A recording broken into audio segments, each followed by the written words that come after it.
전산세무 2급 실무 이제 마지막 문제입니다. 94회 원천징수 5번 문제 들어가면 되시고요. 같이 마무리해 볼게요. 배점은 15점입니다. 최근 들어서는 이 점수는 아예 안 바뀌는 것 같아요. 자, 첫 번째 문제는 사원 등록 문제입니다. 이게 어느 해는 급여자료 입력 문제만 정말 열심히 내는 것 같고 어느 해는 사원 등록 문제만 정말 열심히 내는 것 같은 해들이 있거든요. 근데 특이하게 금년도는 사원 등록 문제가 급여자료 입력 문제보다 현저히 더 높아 보여요. 네, 그래서 사원 등록 문제가 1번 문제이고요. 그리고 두 번째 문제는 연말정산 관련 문제입니다. 근데 특이한 건 연말정산 관련된 문제를 내면서 부양가족에 대한 수정 부분이 또 나와져 있다는 거예요. 그러면 부양가족과 관련된 문제가 두 문제가 출제가 된 상황이 되죠. 사원 등록도 부양가족을 버리고 갈 수 있는 문제가 아니잖아요. 그러니까 그쪽에서도 부양가족 얘기가 있었고 연말정산 쪽에서도 또 있는 거죠. 그래서 이 2번의 패턴 형태가 요즘 들어서 자주 나오고 있다라고 알아두셔야 될 것 같아요. 그러면 첫 번째 문제부터 보겠습니다. 다음 자료를 근거로 하여 영업부사원 김한국 씨 입사일자는 금년도 1월 1일이고요. 국내 근무를 하고 있다라고 얘기합니다. 자, 사원 등록 105번에 하고 김한국 씨 부양가족을 부양가족 명세에 등록한 후 세부담이 최소화되도록 공제 여부를 입력하시오라고 합니다. 자, 세부담 최소화로 해달라는 얘기는 내가 공제받을 수 있는 사람이 있다라면 다 내 쪽에서 받을게 라는 표현이 됩니다. 본인과 부양가족은 모두 거주자이고 주민등록번호는 정확한 것으로 가정한다. 기본공제 대상자가 아닌 경우에는 부로 표시해달라. 근데 우리 왜 등록하지 말아야 되는 사람은 부로 등록하시면 안 돼요? 우리가 부양가족이 들어올 수 있는 범위를 배웠었잖아요. 그러니까 본인과 배우자가 있고 본인과 배우자 위에 존속이 있고 아래 비속이 있고 날개 달린 형제자매가 있었고요. 그리고 내 피가 전혀 섞이지 않았지만 동거인으로 등록이 되어 있다라면 우리 공제받을 수 있는 위탁 아동 또는 기초생활 수급자가 있었죠. 그들이 부양가족 범위에 들어오는 사람이에요. 그 범위에 못 들어온 사람은 절대로 등록하지 않습니다. 그러니까 부로 넣으면 안 된다는 거예요. 부라는 건 그 범위에 있는데 기본공제가 안 되는 사람만 부예요.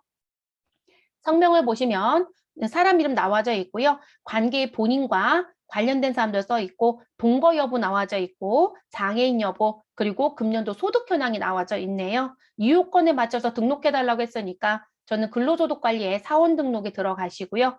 그리고 사원 등록의 코드 105번에 등록을 하시면 되겠습니다. 지금 보시면 아예 사원 코드가 없죠, 여러분? 그러면 등록부터 시작이에요. 그럼 일단 기본사항을 먼저 넣을게요. 105번, 4번 코드 틀리시면 또 점수 0점입니다. 그리고 이름은 김한국이라고 넣어주시고요. 주민등록번호이시고 78 0226-1041-321이라고 넣어주시면 되겠습니다. 자, 입사일자는 금년도 1월 1일이라고 되어 있네요. 자, 내국인이고요, 여러분. 주민등록번호 가운데 1로 시작하니까 내국인 맞죠? 대한민국, 그리고 그대로 내려오시면 됩니다. 거주자니까 거주자 그대로 두시면 되고요. 거주지국 대한민국 그대로 따라옵니다. 자, 이 사람은 어디에서 근무한다? 국내 근무해요. 그럼 국내에서 근무하는 거니까 그게 근로제공 여부는 부로 가는 게 맞겠죠. 자, 다른 부분은 그대로 엔터합니다. 이 사람은 영업부 사원입니다. 영업부 사원이니까 여러분 생산직 등 여부는 부로 갑니다. 만약에 이 종업원이 영업부가 아니라 생산직이었다. 그럼 이 자리가 생산직군일 거고요. 그러면 이 자리가 여로 가야 되고 연장근로 비과세 직전 연도 뭐예요? 총급여 금액이 3천만 원 이하 조건이면 이 자리 또 여로 바꿔줘야 되겠죠. 그 문제도 출제가 될 수 있어요, 여러분. 지금은 해당 사항 없습니다. 자, 주소라든지 이런 내용 안 주시면 입력 안 해요, 여러분. 그래서 10번 자리까지만 정리시켜 주시고 기본사항 탭은 마무리합니다. 자, 부양가족 명세에 갑니다. 자, 부양가족 명세에 가셔서요. 그 다음에 해야 될 일. 여러분, 김한국 씨는 세대주이다, 세대원이다 이런 얘기가 있어요.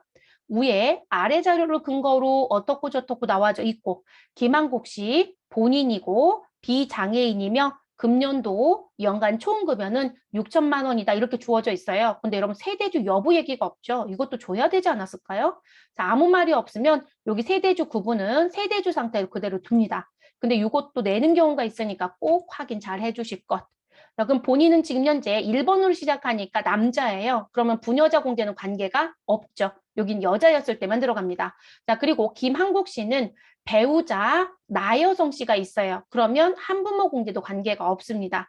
나이 요건 경로된 아이 아니고요. 장애인 해당 사항 없습니다. 그러면 본인은 추가적으로 수정할 사항은 없어요. 자, 그다음 우리 나 여성 배우자부터 볼게요. 현재 동거하고 있으면 우리 여러분 동거 여부 관계없이 무조건 공제 대상에 들어올 수 있는 대표적인 사람이 배우자죠. 네, 따로 살아도 아무 상관없다고 했어요. 그리고 그거에 또 들어올 수 있는 게 직계 비속이에요. 네, 직계 비속. 다만 직계 비속은 비동거여도 되지만 그 대신에 얘가 왜 비동거인지의 이유를 물을 때가 있어요. 그래서 제가 왜 서류 같은 것도 내는 경우가 있다 이런 얘기도 했었죠. 네, 특히나 형제자매는 당연히 내야 되는 부분이기도 하고. 자, 그러면 지금 현재 동거라고 되어 있고요. 장애가 없다고 합니다. 사업소득 금액 500만 원이 있다. 여러분, 우리가 사람에 대한 공제를 받을 땐 연령과 소득에 대한 걸 규제해야 되는 거죠. 배우자는 연령은 규제하지 않습니다. 근데 소득 규제는 하죠. 그러면 우리가 소득 금액은 얼마 요건, 100만 원 이하 요건이어야 되죠. 그래서 100만 원 이하여야 되는데 이 요건이 500만 원이니까 충족이다, 불충족이다? 불충족이죠, 여러분. 그러면 공제를 받을 수 있다, 없다? 없다. 그래서 배우자 나여성 씨는 뭐로 가시면 된다? 부로 가시면 되겠네요. 됐을까요? 그러면 우리 배우자 부이고요. 그 다음 우리 배우자 등록을 먼저 할까요? 연말정산 관계 가셔서 배우자는 몇 번이죠? 3번. 자, 그리고 성명은 나여성. 자, 그리고 내국인이고요. 주민등록번호 선택해 주시고 8112262056-920이라고 넣어줍니다. 공제 못 받는 거니까 부로 선택하시고 그대로 내려오시면 되겠습니다. 자, 그 다음 김조선. 자, 지금 김한국 씨의 누구로 되어 있다? 직계 존속으로 되어 있습니다. 동거 상태래요, 여러분. 자, 장애가 없고요. 무조건 분리과세 대상인 기타 소득 금액 200만 원이 있대요. 여러분, 무조건 분리과세래요. 무조건 분리과세면 금액이 얼마이든 상관없죠. 200만 원이든 300만 원이든 3천만 원이든 아무 상관이 없어요.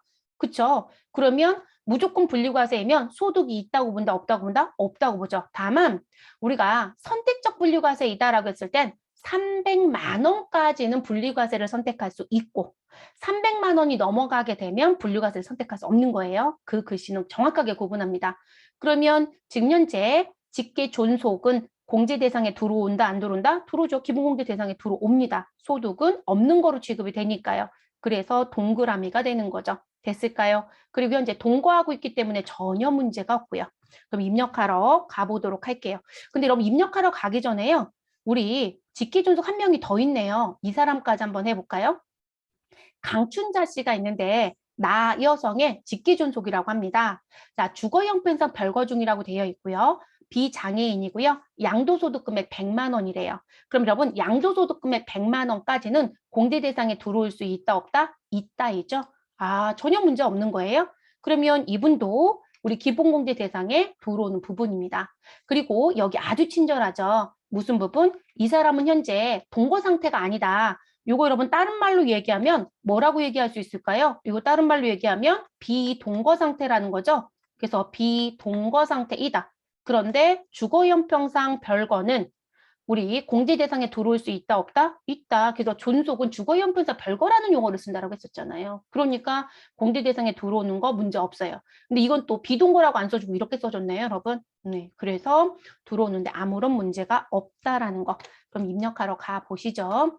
입력의 유의사항은 있어요. 자, 일단 김주선 씨는 연말 관계에 김한국 씨의 존속이니까 소득자의 직계 존속 1번 코드를 씁니다. 자, 이름은 김조선이라고 넣어주시고 내국인이고 주민등록번호 선택하시면 되시고요. 480912100562 하나 넣어주시면 되네요. 73세입니다. 그리고 기본공제 대상이 된다고 했으니까 60세 이상이고요. 73세이시면 경로 5대 공제도 되는 거죠, 여러분. 됐을까요? 자, 그 다음 강춘자 씨. 그럼 강춘자 씨는 나여성. 나여성은 배우자예요. 그러면 배우자니까 우리 누구요? 2번 선택해야 되죠. 배우자의 직계존속이에요. 이거 1번으로 넣으시면 점수 못 받겠죠. 그래서 2번 배우자의 직계존속이라고 넣어줍니다. 그리고 성명은 뭐라고 넣으시면 될까요? 강춘자. 자, 내국인이고요. 주민등록번호 1번 선택합니다. 자, 5012 13 2055 626이라고 넣어주시면 됩니다. 71세예요, 여러분. 60세 이상이죠. 그리고 현재 경로 우대를 받을 수 있다, 없다? 있다. 그러면 이 부분도 마무리가 됐습니다. 장애 부분은 없기 때문에 우리가 고민할 필요가 없는 거고요. 됐을까요? 자, 그 다음 우리 직계 비속이 있네요. 김한국의 직계 비속이라고 해서 등장한 부분. 근데 직계 비속은 우리 동거 여부는 관계가 없어요, 여러분. 그래서 현재 두 사람 다 왜 비동거인지는 알 수는 없어요. 근데 현재 동거 상태가 아니래요. 그럼 학업에 의한 이유이거나 치료 목적의 이유들이 있었겠죠. 다른 얘기 안 줬으니까 우리가 그거를 뭐 추정할 필요는 없고요. 그래서 직계 비속은 우리 주소에 무엇한다? 관계없이 공제가 무엇하다? 가능하다. 여러분, 주소가 같은 주소에 산다는 얘기는 동거라는 얘기예요, 여러분.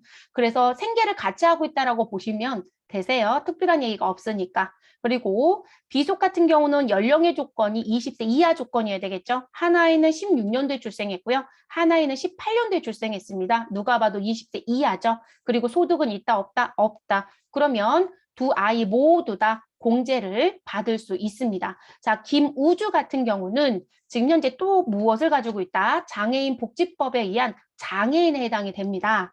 그럼 여러분, 이거 이제 조심하실 건 이거인 거죠. 프로그램에 입력을 하실 때요. 이 아이 같은 경우는 원래 20세 이하인 요건이죠. 우리가 장애인 얘기를 했을 때 제가 무슨 부분? 장애인이라는 것 때문에 공제 대상에 들어올 수 있는 상황이 될 수 있다. 장애인은 연령에 대한 거를 규제한다, 안 한다? 안 한다. 대신에 소득 금액 100만 원 이하 조건은 충족해야 됩니다. 이렇게 얘기했었죠. 그럼 연령에 대한 규제를 안 한다는 건 원래 나이 때문에 공제가 되는 조건이 아니라 21세부터 몇 세에 대한 부분? 우리 59세에 있는 사람들에 대한 얘기죠. 이거 제가 왜 강조할까요? 김호주 씨 같은 경우는 여러분 여기를 기본 공제를 장애로 선택하는 게 아니에요. 무슨 얘기인지 아시겠죠? 그래서 장애로 선택하는 게 아니라 기본 공제를 무엇으로? 20세 이하로 선택하는 게 맞죠. 그래서 20세 이하로 선택하는 게 맞는 거고요. 그리고 이 사람은 무엇을 가지고 있다? 추가 공제인 장애인 공제도 된다. 이렇게 가야 되는 거예요. 그래서 이 요건에 대한 거 오해하지 마실 것. 그러니까 우리가 기본 공제 부분에 장애인을 선택하는 경우는 지금 무슨 부분? 21세부터 59세였을 때만 장애인 코드를 쓰는 거예요. 무슨지 아시겠죠? 그래서 이렇게 넣어주시면 되고요. 자, 그리고 우리 지금 현재 김관우라고 하는 아이. 이 아이는 다른 부분은 없네요. 비장애이고 소득이 없다고 했고요. 그래서 두 아이 모두 다 공제 대상에 들어간다. 이렇게 표시하시면 되겠습니다. 그럼 입력하러 가볼게요. 자, 들어가셔서 김우주부터 넣을게요, 여러분. 김한국이 직계비속이라고 했고요. 뭐 김한국이든 나여성이든 똑같은 얘기겠죠? 4번 직계비속. 그리고 성명란에 가셔서 김우주라고 넣어주시면 되시고 내국인이고 주민등록 번호 선택해 주시면 되시고요. 16062-4061-329라고 넣어줍니다. 자, 5살이네, 여러분. 7세 미만이니까 20세 이하 요건에 들어가는 건 맞지만 자녀세 공제는 해당 사항이 없죠, 여러분. 그런데 이 아이가 무슨 부분? 장애를 가지고 있다. 그럼 장애인복지법 1번 선택해 주시면 됩니다. 됐어요? 이렇게 넣어주실 것. 자, 그리고 다시 직계비속 4번 선택해 주시고요. 그리고 김관우라고 넣어주시면 되겠습니다. 자, 내국인이고 주민등록번호 선택하시고 180912-3061-637이라고 넣어주세요. 3살이고요. 20세 이하 요건 그대로 두시면 되시고 다른 사항은 추가로 선택할 건 없습니다. 됐나요? 이렇게 마무리. 자, 그 다음 김부산시 들어가 볼게요. 자, 80년 출생입니다. 80년 출생이면 여러분 20세가 넘어가죠? 근데 60세 우리 이상에는 못 들어가는 부분이네요. 그래서 지금 현재 20세 이하 60세 이상 요건에는 못 들어가는 사람. 자, 그래서 형제 자매인 남동생입니다. 김한국의 남동생. 같이 살고는 있습니다. 반드시 동거가 되줘야 되고요. 그런데 장애인이고 중증 환자이다라고 얘기를 하네요. 그럼 여러분, 제가 김우주라는 자녀 얘기하면서 했었던 얘기가 이 사람한테 해당이 되죠. 형제 자매는 20세 이하와 60세 이상 조건을 충족해야 되는데 장애인에 해당이 되면 우린 무슨 부분? 21세부터 59세에 있는 사람이 들어온다라고 했죠. 그럼 여러분 기본 공제는 이 사람 들어가잖아요. 뭐라고 선택한다? 이때 선택하는 게 장애인이라는 거죠. 됐어요? 그래서 기본 공제 부분에 기본자라고 쓸게요. 이 부분에 장애인이라고 체크해 주시면 되시고요.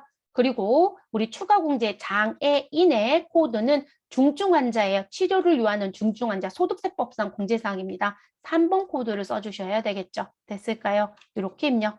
그러면 넣어보도록 할게요. 자, 형제자매는 몇 번인가요? 6번이죠, 여러분? 네, 6번. 이름은 김부산 씨. 내국인이고 주민등록번호 선택해 주시면 되시고요.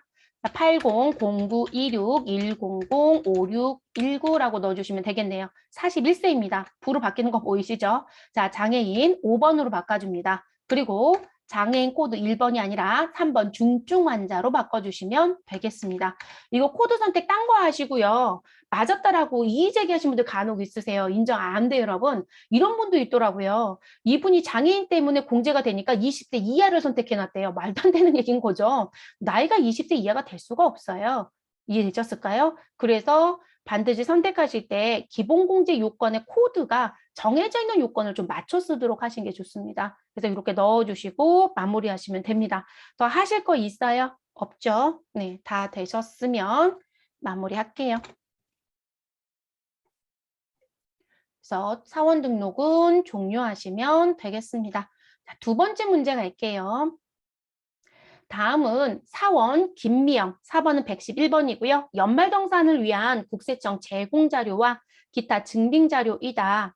자, 부양가족은 제시된 자료 외에는 소득이 없고 김미영과 생계를 같이 하고 있다. 자, 연말정산 추가자료 입력 메뉴에 부양가족 탭을 수정하여 완성하시고 그리고 연말정산 입력 탭을 작성하시오라고 되어 있습니다. 그럼 작업해달라고 하는 건 두 가지 탭을 해달라는 얘기네요. 그리고 세부담 최소화를 가정해달라. 김미영 씨가 공제받을 수 있는 건 전부 다 받겠다. 이런 얘기가 되는 거죠. 자, 첫 번째 김미영과 부양가족의 현황이라고 되어 있고요. 두 번째는 연말정산 자료라고 나와져 있네요. 이 요건은 맞춰서 그대로 넣어주시면 되는 거죠. 그럼 저희는 어디에 가자? 연말정산 추가 자료 입력에 가셔서 4번 코드 111번에 있는 김미영 씨를 불러들여 주시면 되겠습니다. 그래서 4번 자리에서 111번 넣어주시면 김미영 씨가 들어오게 되죠. 그리고 우리 소득명세 옆에 있는 부양가족 탭을 선택하시고요. 우리 수정을 해보도록 할게요.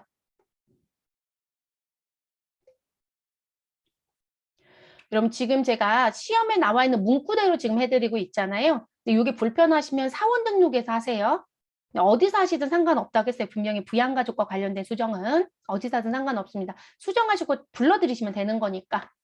자, 지금 나와져 있는 요건의 본인 김미영은 지금 현재 세대주이고요. 세대주 되어 있네요. 총급여 6,300만 원이래요. 총급여 확인은 연말정산 입력 탭에 가시면 확인하실 수 있죠. 6,300.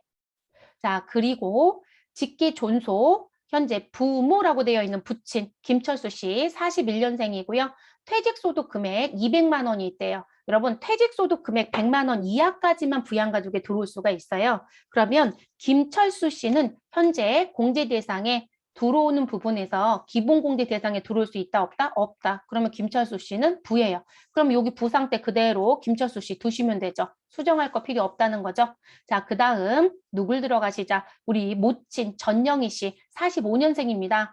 우리 지금 현재 별도로 주어진 자료가 없으면 소득은 없는 거로 보시라고 했잖아요. 45년생이면 누가 봐도 공제 대상에 들어오는데 아무 문제 없죠. 네, 동그라미 해주시면 됩니다. 그리고 45년생이면 76세예요. 그래서 기본공제 부분을 우리 60세 이상으로 바꿔주시고 누구도 받으시면 된다? 경로 5대 공제도 받으시면 되는 거죠. 그래서 이렇게 두시면 되시는 거고요. 자, 그 다음 자녀 박문수와 박분수 이름 참 특이하네요. 자, 박문수 자녀는 우리 10년대 출생한 아이이고요. 중학생이래요. 그럼 중학생 공제 대상에 들어오는데 문제 없죠? 그러면 지금 현재 이 자리 부로 되어 있는 부분을 우리 무엇 해주시면 될까요? 여러분, 우리 11살이면 중학생인가요? 어쨌든 중학생이라고 하니까 우리 중학생으로 맞춰갈게요. 자, 그러면 20세 이하 조건인 거고요. 그리고 여러분 20세 이하 조건인데 나이가 11살이니까요. 우리 여기 자녀세액공제 받을 수 있죠. 7세 미만까지만 자녀세액공제가 안 되는 거니까. 그럼 이거 그대로 두시면 되시고요. 자, 그리고 그 다음 박분수. 자, 박분수 같은 경우는 16년도에 출생한 아이이고요. 아직 학교를 안 간 미취학 아동이래요. 자, 소득은 없으니까 지금 자녀 둘은 모두 다 공제 대상에 들어오는 데는 문제가 없는 거죠, 여러분. 그러면 5살인 자녀 부로되어 있는 걸 20세 이하로 바꿔줍니다. 다만 이 아이는 7세 미만이니까 자녀세액공제는 못 받는 거죠. 됐을까요? 그럼 부양가족 부분은 더 손대실 게 있어요, 없어요, 여러분? 없죠, 여러분? 됐나요? 그래서 나온 부분. 이게 지금 아이가 되게 똑똑한 건지 모르겠지만 11살이 중학생인 건 저도 처음 봤네요, 여러분. 시험은 준 거대로 그냥 갑니다. 아무도 얘기한 사람이 없나 봐요. 그래서 이렇게 입력을 하시고 마무리 시켜주시면 되겠습니다. 우리 지금 부양가족 부분에서 손댈 거 있나요? 없죠, 여러분? 네, 이대로 마무리. 자, 그 다음 이제 연말정산 쪽에 관련된 거로 넘어가 보도록 할게요. 자, 연말정산 쪽 관련된 부분 보시면 자, 신용카드와 직불카드 현금영수증 사용은 김미영 본인의 신용카드, 직불카드, 현금영수증을 우리 8월 1일부터 12월 31일까지 사용한 것으로 가정한다라고 되어 있습니다.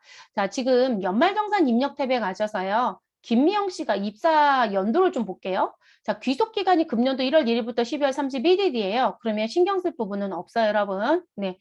왜냐면 이렇게 요건을 주면 이게 영향을 주는 부분이 있어서 드린 거거든요. 네, 전년도, 그러니까 이 기준 시험 문제가 2021년도에 시험을 본 건 맞지만 2020년도 기준으로 시험을 봤던 부분이에요. 근데 2020년도에 코로나 발생 건으로 인해서 신용카드 사용에 대한 공제율이 다 제각기 달랐었거든요. 달별로. 그것 때문에 아마도 이 문구를 준 것 같아요. 네. 그래서 이거는 지금 현재 근속기간과 관련된 부분에 영향을 주는 건 아니라서 신경 안 쓰셔도 괜찮겠습니다. 자, 본인부터 시작해서 자녀까지 모두 다 정리할 거고요. 하단에 나와져 있는 당구장 표시부터 볼게요. 위에 있는 모든 의료비는 진찰, 진료, 질병 예방을 위해서 국내 의료기관에 지급한 비용이며 왜냐하면 의료비는요. 외국 병원에서 사용한 부분은 공제 대상이 안 돼요. 그러니까 국내 의료기관이라고 주었고요. 자, 보험회사로부터 지급받은 실손 의료보험금은 없대요. 왜냐하면 실손 의료보험금이 있으면 그 부분은 공제받는 금액에서 원래 빠져야 되는 거죠. 근데 의료비 명세서를 작성할 땐 전체를 입력하고 실손을 넣는 게 맞다. 근데 어디에 연말정산 입력 탭에 직접 넣으라는 문제가 나오면 우린 의료비 쪽에 가셔서 여기 실손을 직접 못 넣어요. 그래서 지출액에 넣을 때 무엇 하셔라? 현재까지 채점을 할 때 빼고 넣는 거로 답안 공지가 되고 있어요. 그 부분 때문에 주어진 문구라고 보시면 되겠습니다.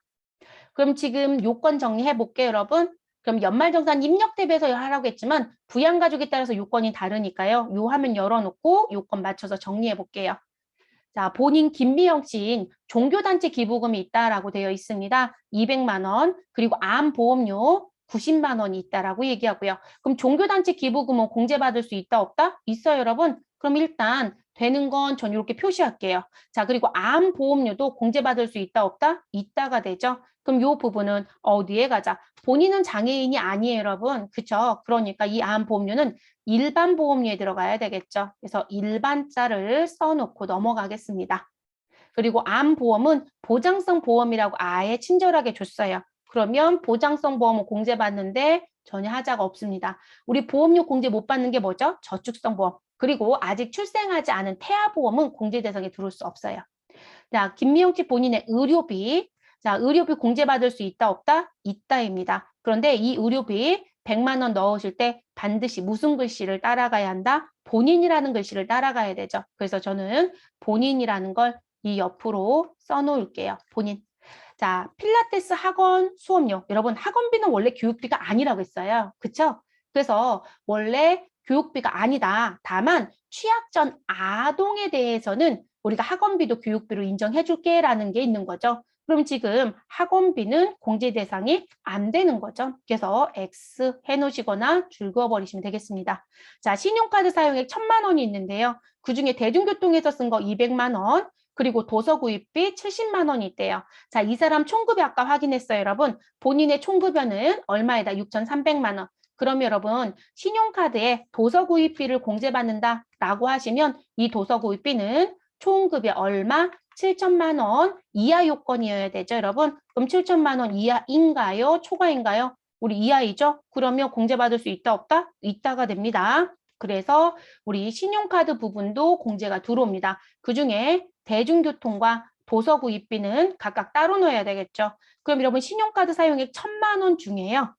270만 원 빼야 되는 거죠. 그러면 지금 본인의 신용카드 금액은 요 1,000만 원의 금액을 수정해야 되네요. 그러면 270만 원 빼면 얼마인가요? 730만 원인가요? 그래서 저는 이 자리에 730이라고 써놓을게요. 그래서 730. 자, 그 다음 현금 영수증 사용한 거 975만 원이 있고요. 어디에서 쓴 거? 전통시장에서 쓴 300만 원 포함되어 있대요. 따로 구분해야 되죠, 여러분? 현금 영수증 공제받는데 문제 없어요. 그래서 이거 표시해 놓으시고 975만 원 또 수정해야 되네요. 그럼 975만 원에서 300만 원 빼시면 675만 원인가요? 그래서 675만 원으로 수정해 놓습니다. 여러분 볼 수 있게끔만 쓰시면 되세요. 자, 그 다음 부침. 종교단체 기부금이 있대요. 80만 원. 자, 그럼 여러분 지금 현재 부침 같은 경우는 무슨 부분 기본공제 대상자가 뭐로 되어 있어요? 부로 되어 있어요. 근데 이게 왜 부로 되어 있는 거죠? 우리 일반적으로 기부금은요. 기부금은 쓸 자리가 마땅치 않으니 위쪽에 쓸게요, 여러분. 자, 기부금은요. 연령에 대해서는 무엇하지 않겠다? 규제하지 않겠다. 그런데 소득에 대해서 무엇하겠다? 규제하겠다고 했어요. 근데 아버지가 지금 현재 80세인데 기본공제가 안 되는 이유는 뭐 때문에? 소득 금액 200만 원이 있어서 그랬던 거죠. 그러면 이 종교단체 기부금은 공제받을 수 있다, 없다? 없어요. 소득 요건에 문제가 생겼으니까요. 그래서 이 부분은 X가 됩니다. 그리고 우리 무슨 부분? 교육비 얘기할 때 자, 교육비 얘기가 나왔으니까 교육비도 바로 옆에 쓸게요. 그럼 교육비도 반드시 보셔야 될 게 무엇이다? 연령에 대한 요건을 보느냐? 아니요. 그러면 대학은 아예 못 들어온다겠죠? 그런데 무엇에 대한 부분? 소득에 대한 요건은 반드시 검토해라. 그리고 일반적인 교육비에 누구는 절대 들어올 수 없다? 직계, 존속은 우리 무엇이다? 제외되어야 한다. 우리 여러분 신용카드 사용액에 형제자매 절대 못 들어올 수 있는 것처럼 직계존속 제외죠. 직계존속이 들어올 수 있는 건 특수교육비밖에 안 된다고 했어요. 그럼 노인 학교 등록금 160만 원도 들어올 수 없죠. 누가 지출했어도요. 김철수 씨 본인이 지출했어도 공제 대상에 들어올 수 없어요, 여러분. 그래서 이거 X입니다. 자, 모친 전영희 씨. 자, 의료비 얼마 있다? 우리 60만 원이 있다. 근데 여러분 지금 모친 같은 경우는 공제 대상에 들어오는 사람이죠. 그러니까 연령에도 문제가 없고 소득에도 문제가 없어요. 그러면 이 의료비는 입력을 하시면 됩니다. 다만 의료비 60만 원 입력하실 때요. 모친의 연령이 몇 세이다? 76세예요, 여러분. 그럼 이 의료비는 무엇으로 넣어주셔야 될까요? 여러분 제가 아까 의료비에 본인 거 표시해놨죠? 이 의료비는 무엇으로 들어야 될까요? 아, 65세 이상? 그래서 65세라고 써놓으세요. 그래야 입력할 때 또 안 찾죠. 자, 종교단체 외 지정기부금 이렇게 주면 여러분 그대로 가면 되죠? 그러면 지금 현재 기부금은 연령은 규제하지 않고 소득은 규제한다고 했는데 전혀 문제 없는 사람이죠? 그러면 지금 모친의 종교단체 외 기부금도 입력을 합니다. 자, 직불카드 사용한 게 있대요. 참 많은 정보를 줬어요. 그리고 그중에 누가 있다? 전통시장 사용한 거 100만 원이 포함되어 있대요. 그럼 직불카드 공제받는데 전혀 문제 없죠. 기본공제 대상에 들어온 사람이잖아요. 그럼 이 600만 원 중에 100만 원을 뺀 얼마만 직불카드로 넣으셔라. 우리 500만 원만 직불카드로 넣어주셔야 되겠죠. 그리고 전통시장 100만 원. 우리 전통시장 정리해야 되겠네요. 조만간. 자, 자녀 방문수. 자, 중학교 등록금 80만 원이 있고요. 중학교 교복구입비 25만 원이 있다고 합니다. 이런 교복구입비는 인당 50만 원까지 되는 거죠. 그러면 우리 교육비 공제받는데 전혀 문제 없죠. 그러면 이 부분은 교육비로 들어갈 거예요. 교육비. 교육비는 연령은 규제하지 않고 소득은 규제한다고 했는데 자녀 둘은 모두 다 기본공제 대상에 들어온 사람이에요. 그렇기 때문에 교육비 다 인정이 됩니다. 특수하게 요건 다시 따져야 되는 거 빼고는. 그럼 80만 원에 25만 원 더하시면 얼마가 된다? 105만 원이죠. 네, 그래서 105만 원이 교육비가 됩니다. 자, 의료비 70만 원, 그리고 시력보정용 안경구입비. 이러면 안경구입비도 의료비로 인정이 되는 거죠. 네, 그러면 요 부분. 그리고 50만 원까지예요. 15만 원이니까 문제 없죠. 그러면 우리 의료비도 넣어줍니다. 근데 여러분 자녀는 우리 그 밖의 의료비로 들어가야죠. 일반 의료비니까. 그래서 그 밖의 의료비, 그 밖의만 쓸게요. 자, 70만 원에 15만 원 더해 주시면 우리 의료비로 얼마 넣어주시면 돼요? 85만 원.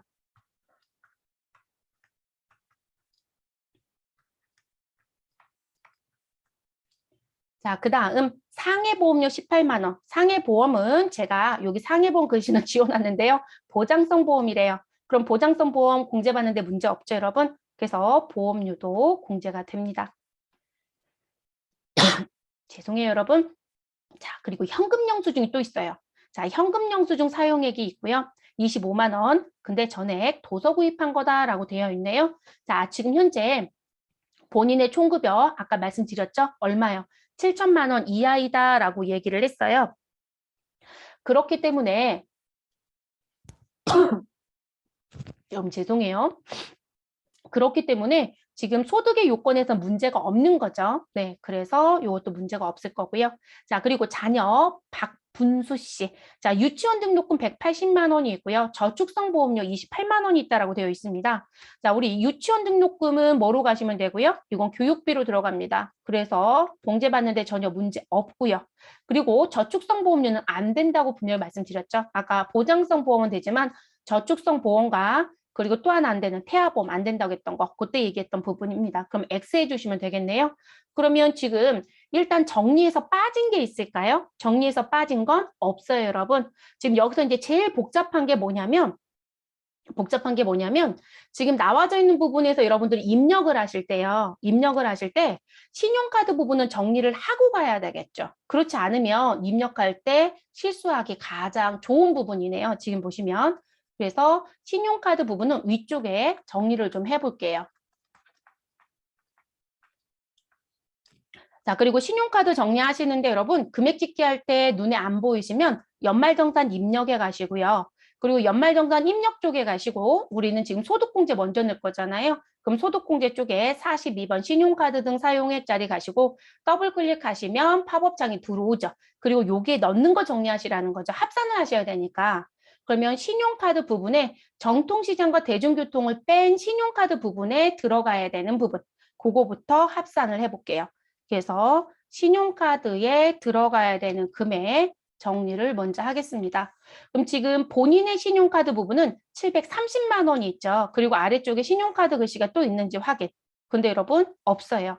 그러면 신용카드 부분엔 730만 원을 무엇하시자? 입력하자. 그래서 730만 원 이렇게 써놓을게요. 자, 그리고 나서 우리 직불과 선불카드가 그 다음 단계죠. 그런데 우리 직불카드가 있었거든요, 여러분. 그래서 직불 카드 부분에 대한 내용. 그럼 직불카드 부분 들어가서 봤더니 자, 신용카드 현금 영수증은 있지만 본인은 직불카드는 없어요. 근데 모친의 직불카드가 있었죠. 얼마요? 500만 원. 그러면 모친 거 500만 원을 따로 정리를 좀 해놓으시는 게 좋겠죠. 자, 그리고 현금 영수증이 있었죠. 그러면 현금 영수증. 자, 현금 영수증 보시면 본인 금액 얼마가 있어요? 675만 원. 그럼 만 원자 부분 옆으로 써주시면 되겠고요. 근데 요거로 끝나지 않아요. 우리 자녀 방문수에 현금 영수증 사용액 얼마가 있다? 25만 원이 있거든요. 그럼 요거를 여기에 더할 거냐라는 걸 고민해 봐야 되겠죠? 근데 여러분 지금 보시면 우리 무슨 부분으로 도서 공연으로 들어가야 되는 거죠. 그러니까 현금 영수증에 글씨는 있지만 도서 공연과 관련돼서 모두 다 요 구입비로 들어가니까 여기에 두를 필요는 없죠. 그럼 675만 원에 더해지는 금액은 0원이네요. 네, 글씨는 똑같았지만. 그래서 얘는 675만 원으로 마무리 시켜주시면 되겠습니다. 그러면 현금 영수증은 여기밖에 없었으니까 정리가 끝났죠. 됐어요, 여러분? 그리고 이제 뭐가 하시면 돼요? 도서 공연이요. 자, 그러면 도서 공연에 대한 부분 옆으로 쓸게요. 그냥 도서만 쓸게요. 자, 그럼 도서는 본인도 도서가 있었죠? 얼마요? 70만 원이요. 그리고 조금 전에 제가 현금 영수증에 더하기 표시했다가 0원으로 바꿔져 있는 거 뭐 있었어요? 자녀의 25만 원. 그러면 70만 원 더하기 25만 원 하시면 도서는 얼마에다? 95만 원인가요? 도서에 들어가야 되는 건 95만 원. 자, 그리고 그 다음 전통. 시장에서 사용한 거. 전통자만 쓸게요. 그러면 전통시장은 본인의 현금 영수증 사용 부분에 300만 원 있었고요. 그리고 모친의 직불카드 부분에 전통시장 100만 원 있었어요. 그럼 300 더하기 100만 원 하시면 400. 자, 그리고 이제 누구 남겨져 있죠, 여러분? 우리 대중교통이 있네요. 그래서 대중교통. 자, 그럼 대중교통은 본인 거 얼마 있고요? 200만 원. 자, 그리고 대중교통 또 있는지 확인 좀 해주세요. 없죠, 여러분? 그래서 대중교통은 200만 원 써주시면 됩니다. 여러분, 지금 신용카드 등 사용 금액에 대해서 제가 빼놓은 게 있을까요? 없죠. 네, 이렇게 정리하셔야 되는 부분이에요. 이렇게 나오면 여러분들이 정리를 따로 안 하시면 입력할 때 계속 하나씩 빠뜨리더라고요. 그래서 정리 잘 해주실 것. 그럼 입력을 들어가 볼게요. 자, 신용카드 부분에 가셔서 우리 신용카드 부분엔 본인 거 730만 원 입력해 주시면 되고, 자, 직불카드 부분에는 모친의 직불카드 금액 500만 원 입력하시면 되시고, 자, 현금 영수증의 금액 675만 원만 넣어주시면 된다. 자녀 거는 안 들어가는 이유 말씀드렸죠? 모두 다 우리 도서 구입이었어요. 그래서 이렇게 넣어주시고요. 도서 공연에 대한 부분은 우리 본인 거하고 자녀 거도 해서 95만 원 넣어주시면 되겠죠? 전통 시장은 400만 원 넣어주시면 되고, 대중교통은 200만 원 넣어주시면 됩니다. 그래서 실제 신용카드 등 사용 금액은 2,600만 원이에요. 전체 금액 입력이 끝나시고 나면. 그래서 이렇게 입력. 좀 복잡했던 것 같아요. 그래서 다 끝나셨으면 확인 버튼 눌러주시고 종료. 그럼 이렇게 해서 이제 마무리가 됐고요. 그리고 이제 우리는 세액공제 부분에 갑니다. 그럼 세액공제 부분은 누구부터 입력하자? 보장성 보험부터 입력. 자, 그럼 보장성 보험과 관련된 부분은 본인 거부터 순차적으로 보시면 되죠. 자, 근데 여러분 지금 보험도 봤더니요. 본인 거 90만 원 말고요. 우리 보험이 또 있었는지 봤더니 상해보험이 있어요. 이것도 보장성 보험이라고 했었죠. 그래서 이 일반 자리에 들어가야 되는 보험은 본인 거 얼마가 있었고 본인 거 여기 지금 현재 90만 원이 있었고요. 거기에 우리 자녀 방문수에 상해보험 18만 원이 있습니다. 그래서 우리가 보험료는 얼마를 넣어주셔야 된다. 지금 90만 원에 18만 원 더하면 108만 원인가요? 그래서 108만 원을 이 자리에 넣어주셔야 돼요. 그래서 108만 원 입력하시고 엔터. 됐어요. 그래서 이렇게 넣어주실 것. 자, 그리고 그 다음 우리 다른 보험료는 없어요, 여러분. 네, 보험료 다 넣으셨으면 근데 이게 여러분들은 시험 보러 가시면 색펜들이 있을 거니까 색으로 표시하시면 되고요. 저는 입력된 건 이렇게 표시를 해볼게요. 그래서 밑줄을 아예 그을게요. 자, 그리고 이제 그 다음엔 의료비에 들어가겠습니다. 그 다음 순서가 의료비로 되어 있으니까요. 그러면 의료비 자리 가셔서 더블 클릭하시면 이제 팝업창이 들어오죠. 그러면 우리 본인의 의료비 얼마가 있었다? 100만 원이 있었죠. 그러면 본인 자리에 가셔서 얼마? 100만 원 입력하시면 되죠. 그럼 본인 거 입력이 모두 다 됐으면 이 자리에 이렇게 밑줄 그어주시면 되시고, 자, 그리고 내려와서요. 또 의료비 누가 있다? 모친요. 근데 입력할 때 조심할 건 65세였어요. 그러니까 입력하실 땐 65세 자리에 넣어주셔야 된다는 거죠. 얼마 넣어주시면 된다? 60만 원 입력하시고 엔터. 자, 그러면 전영희 씨 의료비 60만 원도 입력이 끝났습니다. 그리고 여러분 의료비 또 누가 있어요? 자녀요. 근데 자녀는 그 밖에 의료비에 넣어달라고 했어요. 그럼 그 밖에 의료비에 이 자리에 들어오면 되는 거죠. 그 밖에 공제 대상자에 가셔서 의료비 얼마 넣어주시면 되신다? 여러분 지금 70만 원이 아니라 여기 15만 원 더해져 있는 85만 원 넣어주셔야 되는 거죠. 그래서 85만 원 입력하시면 되겠습니다.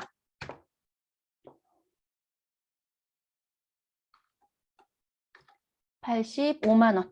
자, 그럼 여러분 지금 입력한 정보 부분에서 지금 빠진 거 있어요? 없어요. 그래서 본인 거 100만 원, 65세 이상 의료비 얼마? 60만 원, 그리고 그 밖에 대상에 해당되는 거 요 두 금액 더해서 85만 원 됐을까요? 그래서 이렇게 넣어주시면 됩니다.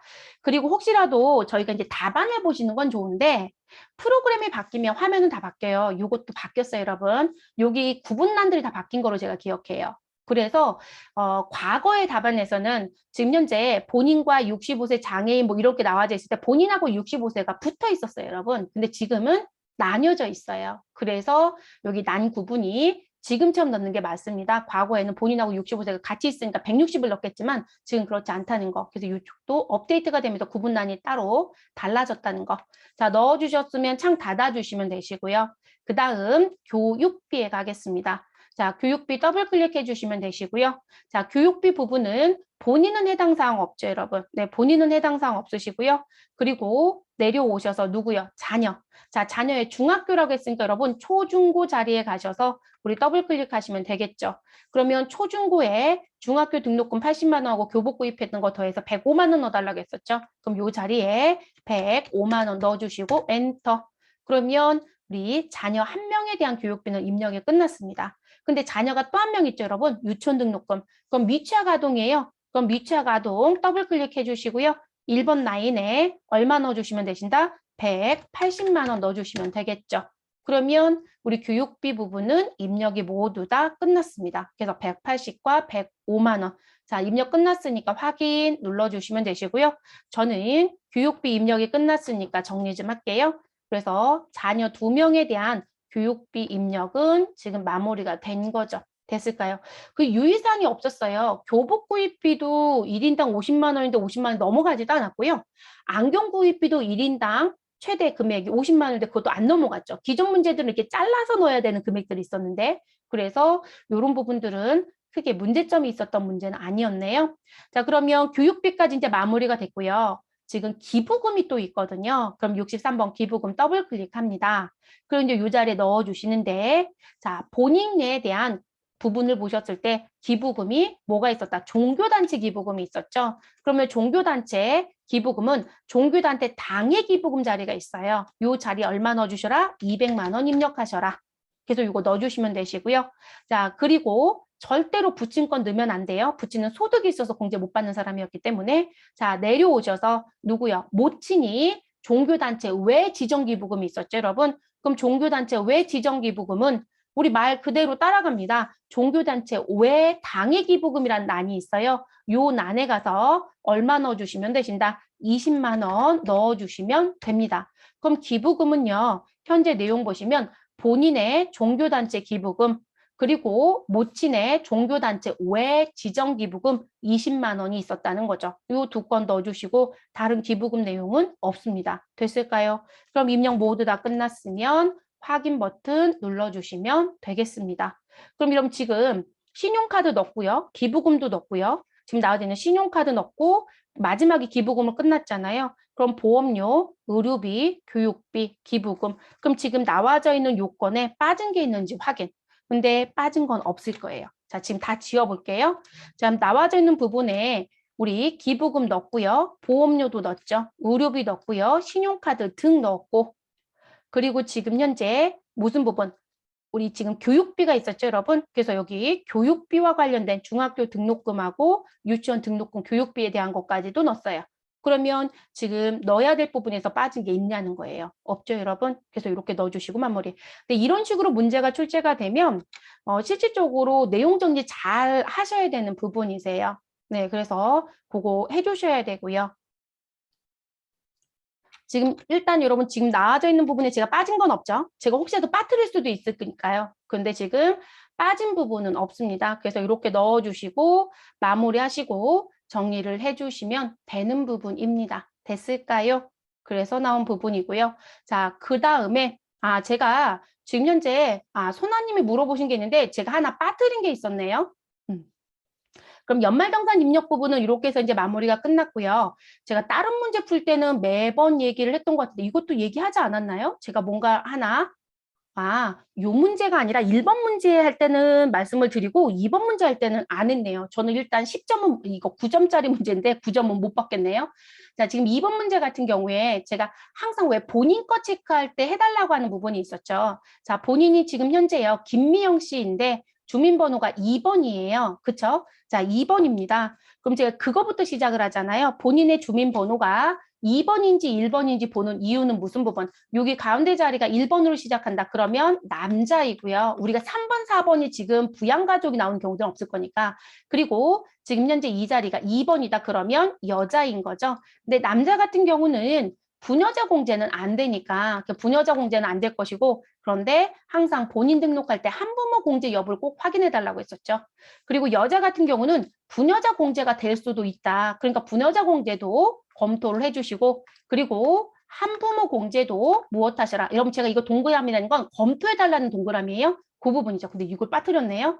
자, 지금 봤더니 김미영 씨는 일단 2번으로 시작을 합니다. 그래서 2번으로 시작을 하고요. 그리고 나와져 있는 조건의 내용을 봤더니 부녀자 공제 요건에 될 수 있는 요건도 들어갈 수는 있어요. 그쵸? 왜 그러냐면, 자, 부녀자 공제는 일단, 본인이 누구이고요? 세대주이고요. 세대주이고요. 그리고 지금 그 세대주 요건에 대한 부분 들어오기 전에 제일 먼저 봐야 되는 부녀자는, 여러분 옆으로 쓸게요. 부녀자에 대한 공제는 첫 번째 요건이 소득이에요. 소득. 그러면 아까 총급여 6,300이라고 줬네요. 그러면 총급여는 우리가 소득에 대한 종합소득 금액 3천만 원이잖아요. 그럼 근로소득 금액도 3천만 원이에요. 근데 그 근로소득 금액 3천만 원이 되려면 총급여 수준을 얘기할 땐 4,100 어쩌고 저쩌고 이렇게 나오거든요. 그래서 제가 4,100까지만 기억해달라겠죠. 근데 4,100만 원 이하 조건이어야 되는데 6,300이에요. 아, 그러면 부녀자는 소득이 오케이가 돼야 그 다음 단계 뭐로 넘어가요? 일단 남편이 있습니까? 오, 그러면 공제 받으세요. 아니, 남편이겠죠. 남녀가 아니라 남편이 있으면 소위 말해서 배우자가 있으면 공제 받습니다. 이렇게 가죠. 근데 우리 배우자가 없다. 그러면 제가 미혼이라고 했었죠. 그러니까 기혼자는 소득 요건만 충족이 되면 받아요. 근데 미혼은 무슨 부분? 세대주이어야 하고 2, 3 세대주는 맞아요. 남편 지금 없거든요. 이해됐어요? 여러분 소득이 충족했다는 요건이에요. 그랬을 때 세대주이어야 하고 그리고 무슨 부분? 기본, 공제, 대상에 해당되는 부양가족이 있으면 당신은 부녀자 공제 50만 원을 받을 수 있습니다. 이렇게 가는 거거든요. 근데 이 사람은 첫 단추인 총급여부터 안 되네요. 그러니까 그 다음 단계로 넘어갈 이유가 없죠. 됐어요? 그래서 부녀자 공제는 일단 소득 요건에서 문제가 돼서 받을 수 없습니다. 그러면 그 다음엔 한부모로 봐야 되겠죠. 이 사람은 지금 현재 남편이 있다 없다? 없어요, 여러분. 직계 존속인 부모가 있고요. 직계 비속인 자녀가 있네요. 그러면 우리가 한부모 공제라고 하는 건 20세 이하 자녀를 본인 혼자서 부양하게 되면 그래서 그걸 이렇게 얘기했었죠. 그러니까 지금 아버지 혼자서 아이를 키운다. 편부. 그리고 어머니 혼자서 아이를 키운다. 편모. 이렇게 되는 거죠. 그러면 이 사람은 현재 편모 상태죠. 한부모 공제는 소득은 안 봐요, 여러분. 혼자서 아이를 키우면 돼요. 몇 세 이하? 20세 이하. 그러면 한부모 공제가 되는 거죠.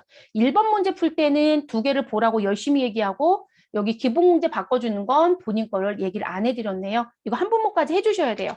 네. 그래서 김미영 씨 자리 가셔서요. 여기 한부모 자리 여로 바꿔줍니다. 됐을까요? 그리고 여러분 한부모하고 부녀자 공제가 두 개는 받을 수 없다겠어요. 중복 공제는 배제죠. 그래서 반드시 하나만 받습니다. 네, 그래서 한부모 공제까지 바꿔주실 것. 그러면 우리 부양가족 부분은 아까 제가 이거 빠뜨렸던 것까지 해주셔야 마무리가 됩니다. 됐을까요? 선아님 감사해요. 제가 이거 설명 안 드렸으면 또 빠뜨리고 갈 뻔했네요. 네, 그래서 들어가는 게 맞습니다. 그럼 이제 빠진 건 없죠. 네, 그러면 마무리하겠습니다. 그래서 연말정산 부분은 이렇게 해서 종료시켜 주시면 되는 부분. 특이점 있었던 문제는 없고 좀 복잡한 내용이 들어져 있다라는 거. 그리고 연말정산 자료에서요. 지금 아이의 도서 구입비를 낸 적은 없어요. 본인의 도서 공연 구입비 낸 적은 있거든요. 근데 아이 건 낸 적 없네요. 근데 이번에 냈다라는 거. 그리고 조심하실 건 반드시 이렇게 도서 구입비, 월세 공제 그런 얘기가 나오면 항상 총급여 수준을 꼭 확인하시라는 거. 7천만 원 이하 조건 충족했을 때만 공제가 되니까요. 그래서 그거 조심해 주시는 게 좋겠습니다. 자, 이렇게 해서 기출문제 해설은 마무리하도록 하겠습니다.